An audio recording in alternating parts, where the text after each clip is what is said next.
Jean-Michel, je suis là, qui est le président de la commune de Toulouse. Je vais partir très risqué. Ben, comincio. Voglio parlare allo San Fans.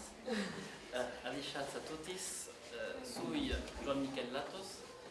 El premier adjunt è Consul de Toulouse. Je suis amélioré, tu vois. Sui aprene Lucita. Ambe Lio 31. On va continuer à vous parler en français.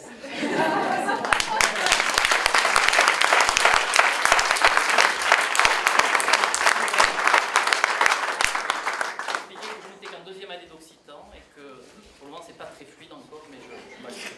Alors, l'an dernier, à la même époque, on était un peu dans le stress parce que on était en recherche d'espace, on était venu ici, il y avait des incertitudes, il y avait deux structures en difficulté, il y avait le collège et puis il y avait aussi le CFPO qui était avec vous et des solutions ont été trouvées avec quelqu'un que je ne vois pas mais qui est important, qui est un administratif de la ville, Eric Bressan, qui a fait beaucoup de choses pour nous, et puis ma collègue Marion de l'Obadère qui, grâce à sa fonction dans l'éducation, nous a permis de trouver ce site. Donc le CFPO est parti à Arnaud Bernard, ils y sont très bien, je les ai vus la semaine dernière, et le collège est venu ici avec, je dois le dire, une réaction des parents et des enseignants qui est assez étonnante pour un élu, parce que les murs c'est la mairie de Toulouse, mais la peinture c'est aussi pour les familles, les enfants, tout le monde s'y est mis pour que l'école puisse démarrer. Ce qui est important, c'est le parcours des enfants. À Toulouse, nous avons deux calendrettes. La calendrette de la Garonnette, il y a la directrice qui est ici, et puis la seconde calendrette de la Côte Pavée, qui était à Armand-Lègue et qu'on va replacer dans un autre site à la rentrée, puisqu'elle s'installe à l'Iméirac. Et on aura deux pôles forts de formation primaire sur l'occitan. On aurait peut-être un jour la possibilité de créer une troisième calendrette dans le Nord toulousain, c'est à voir. Et puis,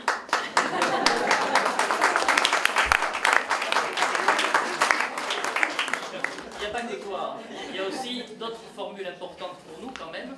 Ce sont les écoles bilingues, puisqu'on a passé une convention avec le rectorat pour qu'on puisse avoir des écoles primaires publiques bilingues, c'est important. Mais un parcours, c'est pas que le primaire. Il y a deux étapes ensuite. Il y a l'étape du collège, Monsieur le Président, et il y a l'étape du lycée, cher Patrick. Donc des étapes importantes et qu'il faudra franchir. Monsieur le Président, vous nous avez donné des signes forts. Je parle au nom des occitanistes, avec la nomination d'un élu en charge occitan, avec la nomination d'un chargé de mission, qui est très présent, je dois le dire, dans le monde occitan. Et ça nous a fait plaisir parce qu'on pense qu'il y a derrière l'occitan des clivages qui ne sont plus politiques, sont des clivages de culture, des choix culturels, des choix de valeurs. Et cette étape du collège est importante. Carole Delga, de son côté, a annoncé, Patrick, hier, qu'elle était prête, dans son mandat, à lancer le projet d'un lycée occitan. Donc on aura la continuité. Université, on l'a déjà. T'es gourmand, toi. Deux lycées, elle l'a dit. Bon, mais c'est parfait. Bon, on va penser par déjà, ça sera pas mal. Et on a ensuite l'université, avec Jean Jaurès, qui travaille beaucoup sur ça. On a des centres de formation qui permettent la formation professionnelle continue, qui permettent à des ignares comme moi de commencer à apprendre l'occitan. Tout ça, c'est important. Et je crois que c'est vers ça qu'il faut aller pour qu'on ait une continuité. Derrière l'occitan, ce n'est pas une langue, une secte que l'on cherche. C'est d'abord de faire renaître des valeurs. Tu l'as dit tout à l'heure, convivencio, parage, ce sont des choses qui ont du sens. Et je crois qu'il est possible, grâce à ce type de parcours scolaire, de redonner à nos enfants des valeurs, et en particulier le respect de l'autre. Alors je ne vais pas être trop long, je voudrais quand même saluer Magali qui est en face de moi, parce que l'élu doit savoir qu'il ne sert pas à grand chose si derrière il n'a pas quelqu'un qui fait tout le boulot, et c'est Magali, vous savez, qui fait une grosse part du boulot.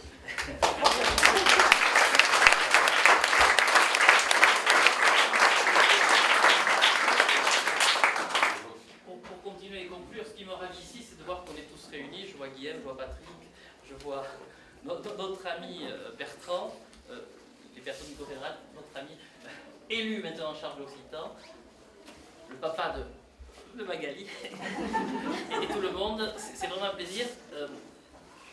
Ce que je retiens de cette journée, c'est un retour vers Frédéric Mistral qui disait « C'est sa lingua, ten la clau ».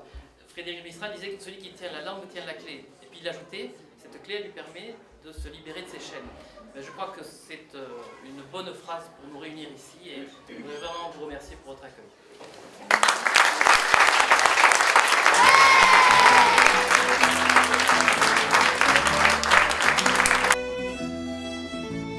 Mainadets, escutam-me pla. Uei, que vam estudiar